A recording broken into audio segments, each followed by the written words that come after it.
அன்பானவர்களே, இயேசுவின் நாமத்தினாலே உங்களை வாழ்த்தி வரவேற்கிறேன். ஒவ்வொரு நாளும் அந்த வீடியோ மூலமாக உங்களை காண்பதில் மிகுந்த மகிழ்ச்சி, மிகுந்த சந்தோஷம். இந்த நாளில் ஒரு வேத வசனத்தை காண்பிக்கிறேன். நீதிமொழிகள் 3ஆம் அதிகாரம் 7ஆம் வசனம் சொல்லப்படுகிறது, நீர் உன்னை ஞானி என்று எண்ணாதே, கர்த்தருக்கு பயந்து தீமை விட்டு விலகு. நம்ம என்ன நினைக்கிறோம், நம்ம தான் ஞானி, நம்மள மாதிரி யாருங்கிறார், வேதத்தை படிக்கிறதுக்கு, வசனத்தை வாசிக்க, பிரசங்கம் பண்ண, எல்லா இடத்துலையும் ஜெபிக்க, எல்லாத்தையும் நம்ம தான் ஞானி என்று எண்ணாதீங்கன்றார் ஆண்டவர். எவ்வளோ தான் படிச்சிருந்தாலும் அவர் தாங்க ஞானவான், அவர் தான் ஞானி.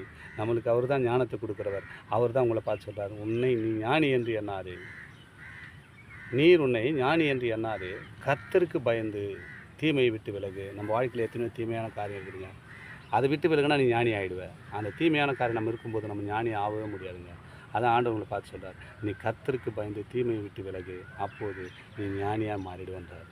யாரெல்லாம் ஞானியாக ஆசைப்படுறீங்க, ஆண்டவர் நடத்துவாருங்க. ஞானி போல் உங்களை நடத்துவார். ஏன்னு வச்சுக்க, நம்மளுக்குள்ள பாவம், அசிங்கம், அவமானங்கள் இருக்கிறது. அதுதான் அவர் சொல்கிறார், பாவத்தை விட்டு விலகுன்றார்.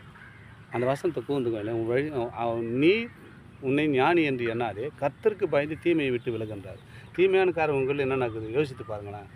கொஞ்சம் யோசித்து பாருங்கள். அதை விட்டு விலகும்போது நீ ஞானியாக மாறிடுவார். கர்த்தருடைய வழிகளை எல்லாம் உனக்கு கற்றுக் கொடுப்பார். அப்போது நீ வாழ்விலே சுகமடைவாய். உன் வார்த்தையிலே நீ சுகமாக இருப்பாய்.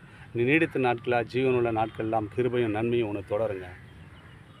நம்ம தீமை விட்டு விலகின பொறுத்து அந்த காரியம்லாம் நடக்கும். அப்போ தான் நம்ம ஞானியாக மாறுவோம். கர்த்தர் இந்த வார்த்தைகளை உங்களை ஆசீர்வதிப்பாராக. தொடர்ந்து இந்த வீடியோ பாருங்கள், வசனத்தை கேளுங்க. வசனத்தை கேட்டால் மட்டும் போதாதுங்க, தொடர்ந்து இந்த வீடியோவுக்கு வசனத்தை கேட்க சொன்னால் சப்ஸ்கிரைப் பண்ண மறந்து விடாதீங்க. இது தேவனுடைய நாமத்தை மகிமைப்படுத்தவும் உங்களுக்கும் இது ஏதுவாக இருக்கும். ஆமேன்.